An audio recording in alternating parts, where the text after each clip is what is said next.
Have you ever flirted with a ghost? If you have, then you already know the dangers, but if you haven't, let me tell you why it is an extremely bad idea. My D&D party encountered this exact dangerous situation not long ago. For context, my D&D party includes our lovely DM, me, Azira, an astral elf bard lovingly referred to as Elf Mom.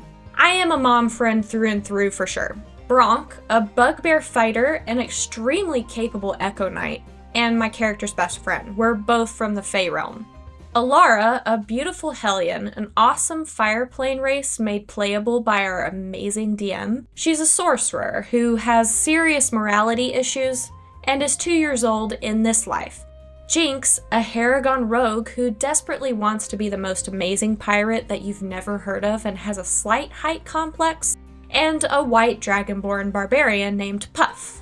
Yes, you heard correctly. He is incredibly sweet and is hopeless with women. You can probably already see where this is going. As a quest, we were sent to this abandoned town to see a lady called Agatha. Super easy side quest for a little prize at the end, just information collecting, you know? Easy peasy, not a problem. We needed to know where this particular book was located or what might have happened to it. The lady who wanted the information seemed to think that it should not fall into the wrong hands or whatever. But to be honest, we were not the right hands either. You know how D&D parties can be. In return, we were going to get some potions of healing. We were pretty low level at this point. I asked about what kind of person this lady Agatha was, and the woman giving the quest told us that she was an old recluse and was vain from what she knew. Also, that we might be able to trade for the information about the book, but she was not sure. We decided asking around town would be a good idea. We found out from a few townspeople that there were ghosts spotted in the area of the village where we were going, and should be careful. Someone thought Agatha liked silver, so we procured a small silver hair comb to possibly trade to her for the information. We traveled up to the village and found it abandoned. The village was in a swampy bog area, making it extremely creepy. The town was eerily quiet and there was a dreary fog covering the ground. The feeling of foreboding and dread hung heavily in the air as we traversed the boggy area. We tramped up to one of the more intact houses and knocked, just hoping someone was home. The hut was small and seemed to be fairly grimy, with slime-covered windows. I thought it was disgusting. The plan was for me, the bard, with incredibly high charisma and talker extraordinaire, to speak with her while the others kept watch for ghosts and danger. Obviously, that did not happen. Otherwise, we would have had a very different story to tell. She opened the door with such a wild, hateful expression that it took me by surprise, giving Puff the opening. That bad feeling grew intensely as she glared down at us in front of her doorway. We were shocked to see that she was actually a ghost. Her long hair floated in an unnatural breeze around her pointed ears. Her elven ancestry was evident in her graceful movements, even if she was angry and dead. She was elegant looking with her long robes floating in that same eerie, unnatural way. We knew there were going to be ghosts around, but did not think she would be one of them. "What do you want?" Our barbarian, sweet, naive being that he is, spoke up immediately. "You're really pretty. There was a plan. We had a plan. What just happened to the plan?" I was so nervous at what would happen because this was not the plan. I held my breath, waiting for our DM to say roll initiative. I froze, terrified at the ghost's reaction to Puff's innocent statement. She seemed so angry and itching for a fight. As soon as the ghost registered what Puff had expressed in earnest, the shock was evident on her face. Huh? The anger melted into confusion. "You have really beautiful hair." Her confusion was brief as her face softened into a small smile at him. "Thank you."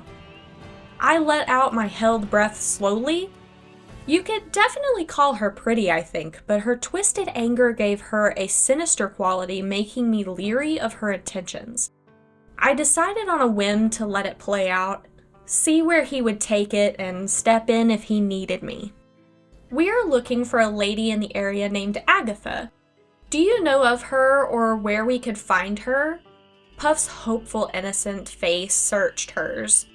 Oh, Agatha is me. I'm Agatha. That's me. She fumbled with a small smile. Puff smiled back at her. I was impressed. Normally, Puff would have shoved his foot in his mouth by this point. He was doing really well so far, so I thought I would let him take over, even though I had absolutely no idea how to dig him out of any hole he put himself into. Puff's smile became broad. Wow, that's great! We were on our way to see you. Oh, really? She giggled. What did you all need? Puff was flirting with a ghost and was actually doing a fairly good job at it. We were all very shocked. He looked around at us and asked, "What do we need again?" Oh, there's our barbarian. I used a message spell to send him the answer covertly. Tell her that we were sent to inquire if she had seen or heard of a particular book. Puff paused a little too long, and then he cleared his throat. Well, we were hoping you might have seen or heard of a book. Agatha leaned on the door and smiled. I have seen and heard of a lot of books. You will need to be more specific. She invited us in for a cup of tea to discuss what book we were looking for. We all shuffled into the tiny hut that was effectively a one-room hovel. As we looked around, Puff asked about what had happened to the rest of the town. She told us that the townspeople had either been slaughtered or left ages ago. We are all just skeletons now. Agatha gestured to the dining table where a skeleton sat like they had died there. My heart sank as I realized it was her. She had died at this dining table, and no one came to bury her body. Puff did not miss a beat at this reveal. You have lovely bone structure. Oh, thank you. I do, don't I? She smiled, and a purple blush spread over her pale complexion. I did not think ghosts could blush, but I was definitely wrong. I offered to help make the tea, and she agreed. I walked into the dank, small kitchen and started busying myself. Intrigued, Bronk walked over to a window. Who slaughtered the village? There was an orc army on their way to conquer a larger town, and their tiny village was just on the way to it. Agatha seemed sad at the memories of this event. They invaded and slaughtered all the villagers that did not escape in time. Puff asked, "Why didn't you leave and escape with them?" She gave a small smile that was wistful, full of longing, and glanced towards Puff. I was waiting for my beloved to come for me. He was supposed to come that day in the morning, but he was late. I didn't want to leave without him. Pearls of tears formed in the corners of her eyes. Can ghosts cry? Actual tears? Jinx asked her if he had passed.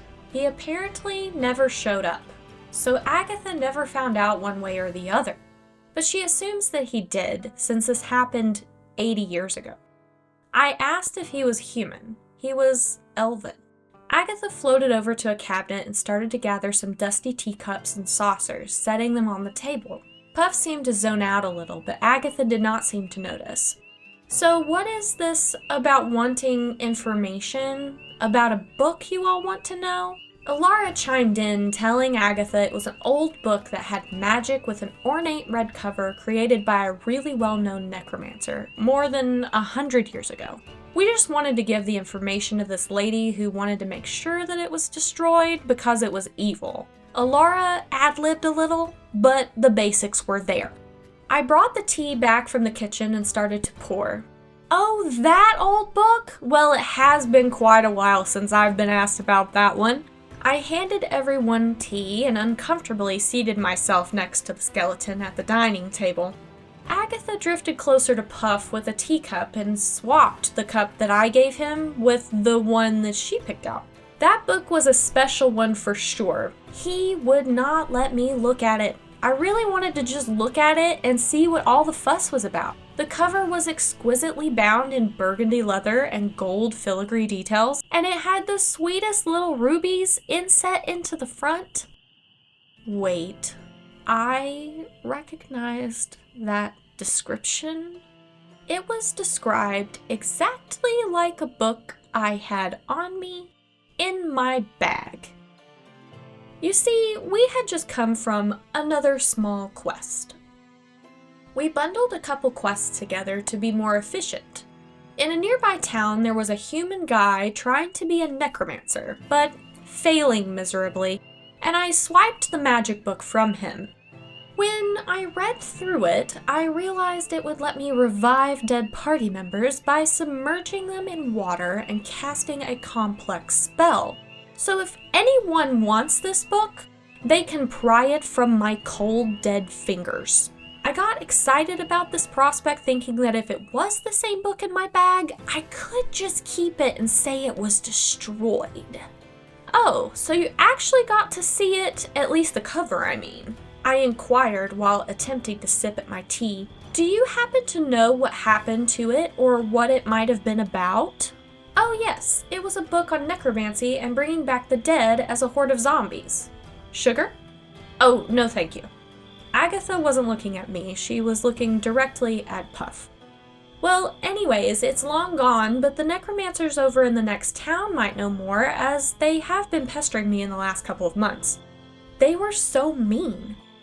I bet the necromancers would have known more if we had not killed him a couple of days prior.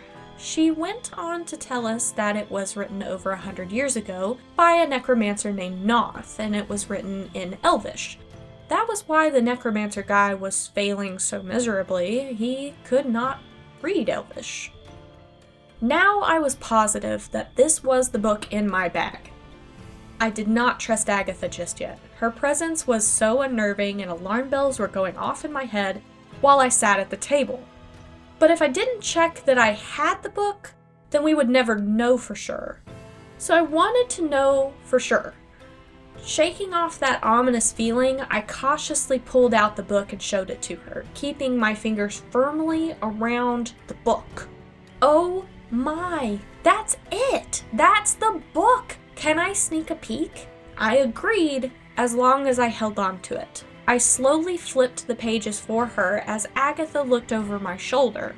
She thanked me for showing it to her after all of these years. I accepted her thanks, but I was still uncomfortable. She makes my skin crawl. It was getting late at this point, so Puff asked Agatha if we could stay the night in her little hut. She agreed. Since she was a ghost, nothing would come into her house at night, and should be pretty safe. We settled down for the night and rested uneasily. The night noises sounded more ominous than I have ever heard them before. It was not a restful stay at all. We left early in the morning, but before we left, Puff gifted her the silver hair comb, and in return, Agatha gave Puff a sending stone and told him to keep in touch. I did not feel good about that. Not at all. And I was not the only one. Alara is Puff's best friend, and I caught her eye, and we were definitely on the same page. This was really weird. They just met, she is deceased. I had a bad feeling about all of it. On the one hand, we had succeeded in getting the information that we needed, but I could not shake the warning bells in my mind. Puff had done extremely well. I was very stunned by his charisma, but maybe he had been too good? Maybe he won Agatha over too much? Something was off. Something was off about her. My intuition was telling me something was just wrong. Should I have inserted myself more to protect him? He is very naive. But everything seems fine so far. Maybe I'm overthinking it, possibly. We went in with a plan and Puff just flipped the script. That was his choice. Should I have gotten the plan back on track? How would that have worked? And Agatha did seem charmed and taken aback. She seemed to melt at Puff's compliments. Was it an act or too much? I could not decide how I felt. After we left, Alara, Jinx, Bronk, and I discussed that this was a bad idea, and we did not like that Agatha seemed to gravitate so much to Puff. Puff decided to keep in touch with her despite our warnings. He sent her different messages throughout our travels, stuff like, "Saw the bears from last night today. I think they have magic powers because they just appeared. Have a good whaling today," and she would reply with, "Stay safe, magical bears can be dangerous." Sounds cute so far, right? But it quickly got more intense, and I mean quickly. Agatha sent him love poems about 2 days later. That's pretty bold in my opinion for only knowing him for a short time. Puff would tell her what we were up to during our travels. It was getting to be too much, especially for Alara. Puff started trying to include Agatha in our group conversations. Alara discussed with me wanting to toss the sending stone into a lake, down a river, into a ravine, really anywhere we passed by a quote-unquote good spot, and Alara would just point at it and give me a look. We really just wanted them to give each other some space. We tried to talk with Puff about it. We told him this relationship was moving really fast. Agatha seemed really interested in him, and us by extension. Puff was confused about that and did not seem to understand why it was bad. We told Puff that maybe he should speak with his ancestors about this relationship. He's sort of religious. Maybe he can get advice that way or figure out how he feels at least. We went a week or two like this before things got interesting. We traveled to this separate abandoned town. We had heard rumors of a prolific cult taking over this town. Everyone fled and there were zombies there. The cult called themselves the Golden Shadows. They were trying to raise zombies so they could invade a large city, take over, and gain power. The members all wore golden masks and red robes. They used nicknames for each other, and that made this really confusing. Their leader was nicknamed Wrath. On our way to infiltrate the cult, we were ambushed, and my revival book was stolen out of my bag. We had to get it back, and I was enraged. They were actually using the book to raise the corpses of ogres and other large creatures, creating an undead army.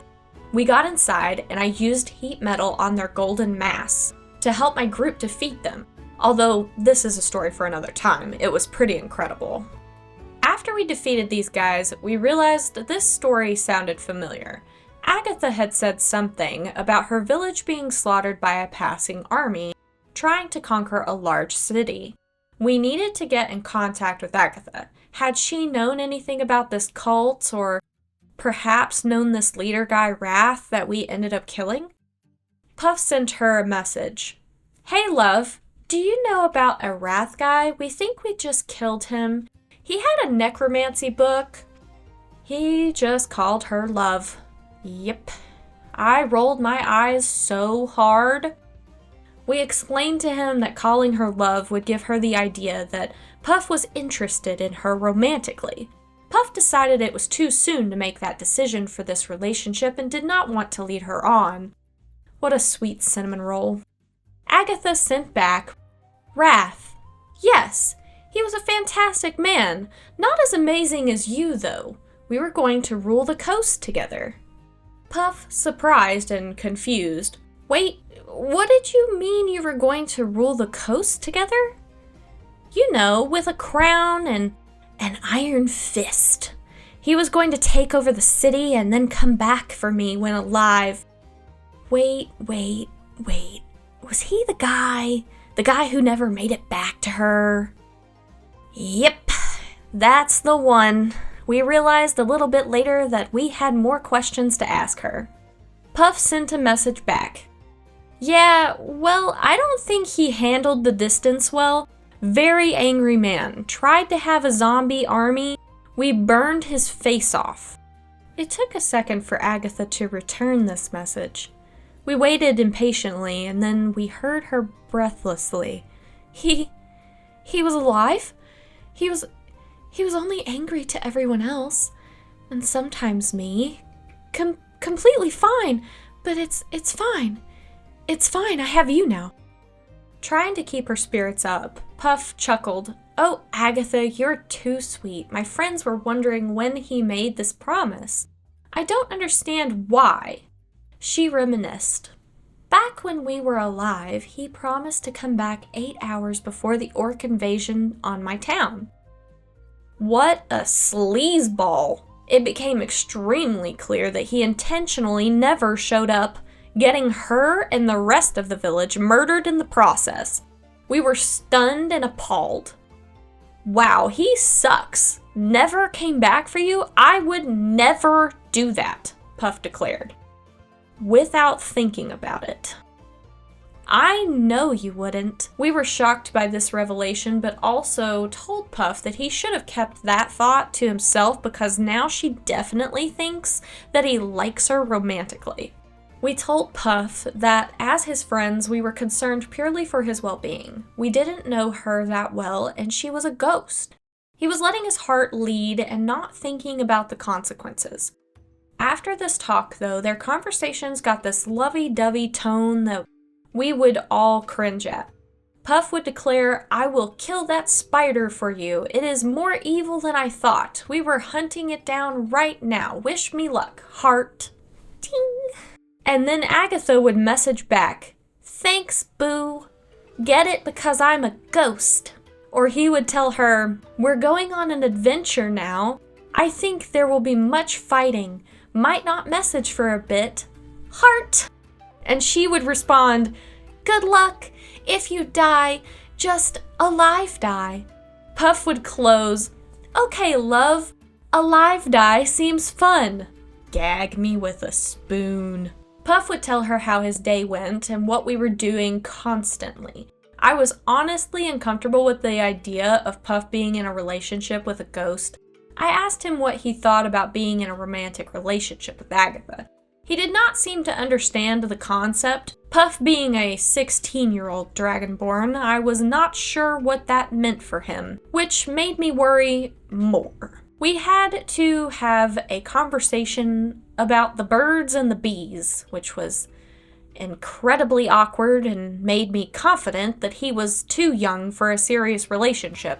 Puff took our conversation the wrong way and asked Agatha, "Hey, are you trying to be with me forever? 'Cause, I don't know how ghost dragon babies work." Agatha sent back, "Of course I want to be with you forever. I'll never leave you alone. We could adopt." This seemed to make him happy, and he shared that with us. However, as you can already guess, we were not happy about that. This made me extremely upset about this ghost lady taking advantage of our friend. We told Puff that was not a good idea. She does not seem to have his best interest at heart. I also did not think adopting children was the right move for Puff. He decided to tell her, "My friends don't think adoption is the right option. Our friendship is more important to me.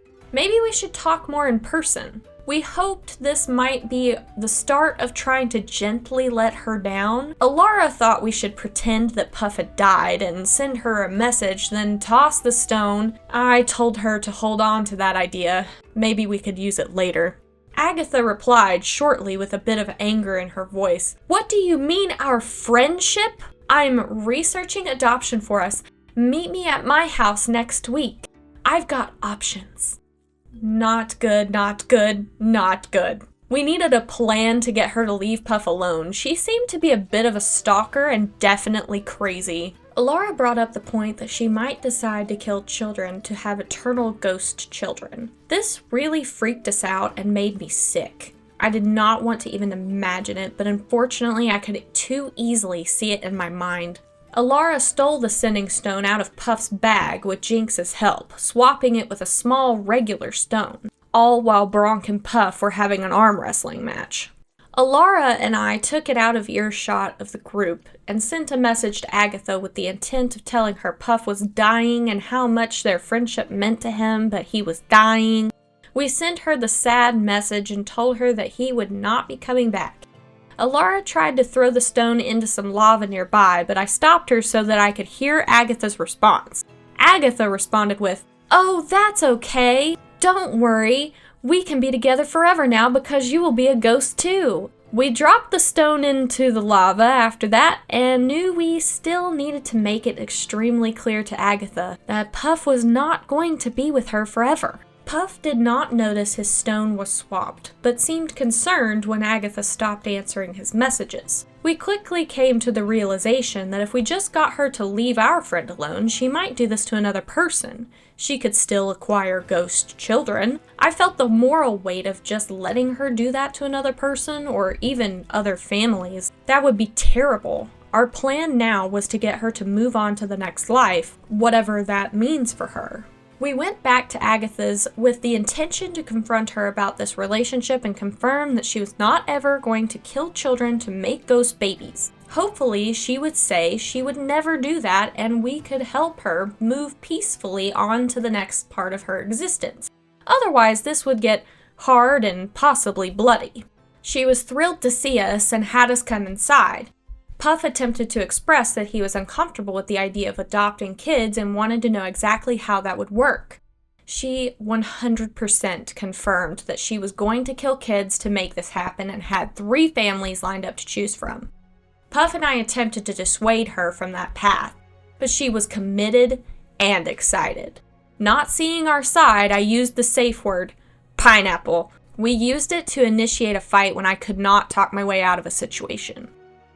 Agatha let out a deafening scream. I clutched my ears hard. They were ringing and nausea was threatening to make me throw up. I felt like passing out, but I held on, glancing over at my friends. Puff immediately hit the floor, blood coming from his nose and the corners of his now closed eyes. Laura and Jinx, also clutching their heads, had blood trickling out of their ears. Bronk was slightly doubled over, blood coming from his nose as well, hands clenched around his battle axe, ready for a fight. I pulled my hands away from my ears to see a trickle of blood as well. She was never just a ghost. She was much more. How had I missed it? All the signs were there. How had I been so blind? She was a banshee. We were all stunned after the ear-splitting scream. I was in shock at my strong friend hitting the ground. He would be fine. I could fix this. I knelt over Puff, placing my hands on his shoulder. I reached for my magic and willed it into him. I waited for what seemed like an eternity, but it could not have been more than a half a second. I looked up at Agatha, seeing her smirk. My healing was not working. It was like his body was ice and his soul was gone. Gone. His soul was gone. Alara patted his face like he might be asleep and needed to be woken up. But he did not move. Didn't even flinch. Like he might be faking. He was truly gone. Puff was dead. I started to tear up, holding on to his arm. I felt such rage clawing up my chest into my throat.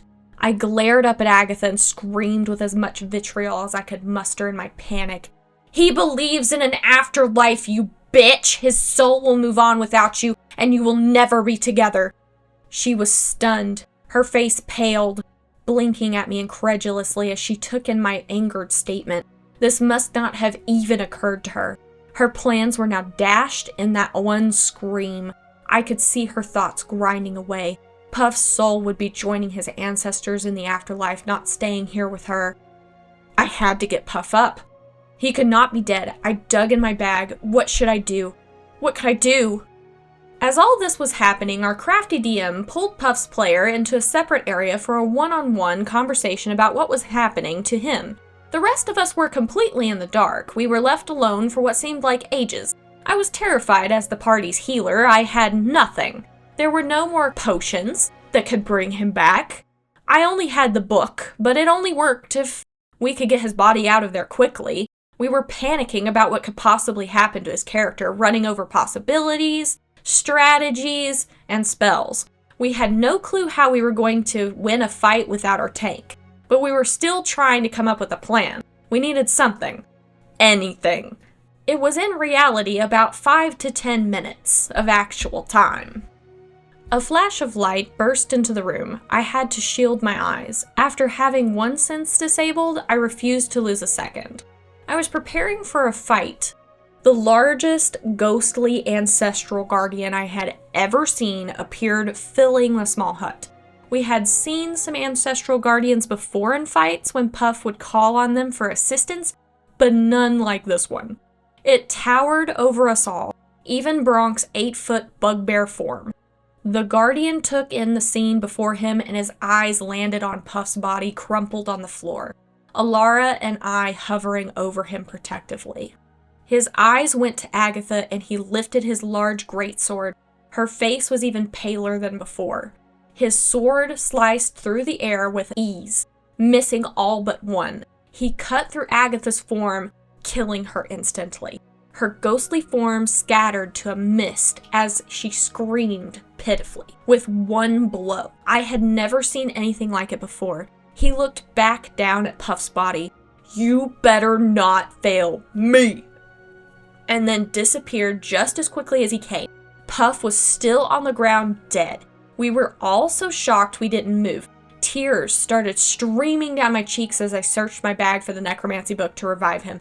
I had a slight panic attack when I could not locate it immediately. I panicked, ordering everyone around. We had to be quick and I had no clue where any water was nearby. My book requires the body to be laid in some water, so we picked him up and began the search.